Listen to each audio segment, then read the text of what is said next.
Hi, I'm Richard Vague with Tychos. This week we'll take a quick look at Germany's economy. As they face a potential recession, we'll discuss how they got here and what Germany's options are for recovery. Let's start in 2001. As always, we'll start by looking at debt. Germany's debt profile was remarkably similar to that of the U.S. at that point. Germany's government debt was 58% to GDP, while the U.S. government debt was 56% to GDP. On the private sector side, both countries had debt of 142% to GDP.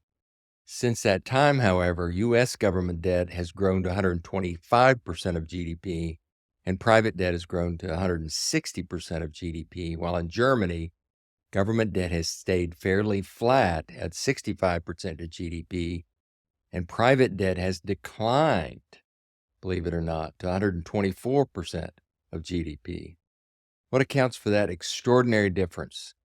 Simply put, Germany has become a powerhouse net exporter, while the U.S. has become a net importer.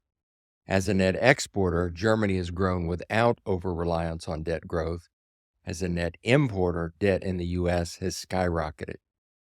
Prior to adopting the euro, Germany's trade balance had been close to zero through the 1990s, peaking at a trade surplus of only 1.2% of GDP in 1998. When Germany negotiated the terms of joining the euro currency union, it was allowed to enter on a favorable currency exchange basis. With a uniform currency across the eurozone, Germany rose as the area's preferred exporter. Its net exports to GDP took off as a result, going from roughly zero in the 1990s to 4.25% in 2002 and peaking at 7.6% in 2015. That's an extraordinary surplus. As a result, it was able to grow to the now third largest economy in the world without reliance on debt growth. That's a massive advantage. As an aside, when a country has a trade surplus, that surplus is actually financed by the debt growth in the net importing countries. However, in recent years, Germany's trade advantage has been dwindling. And even though it is still favorable, it is now quite a bit less favorable than its peak in 2015. Germany's exports have remained strong, but its imports have been increasing. At its peak in 2015, Germany's trade balance was 7.6% to GDP. Exports were 47% to GDP, and imports were only 39.4%.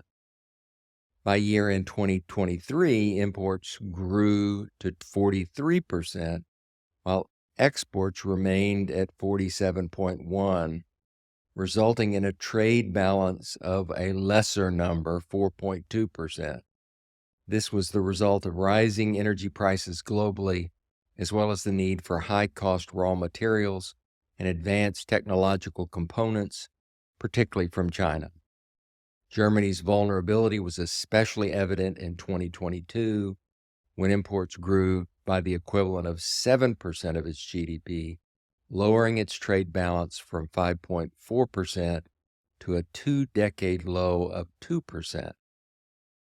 That decline in net exports has been a big part of why GDP growth has been anemic since mid-2022, averaging negative 0.05%, and why many expect Germany to post its second consecutive quarter of negative growth when its 2024 quarter one data is released at the end of next month.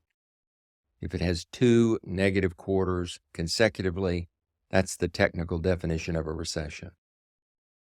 Germany's economic journey of the past 20 years and its challenge to remain an exporting force in recent years highlights the risk of relying on international trade as a growth strategy. Germany will continue to be at the mercy of energy prices and geopolitical stability, and will either need to shore up its net export strength or develop an alternative source of growth. That's it for this week. Thanks.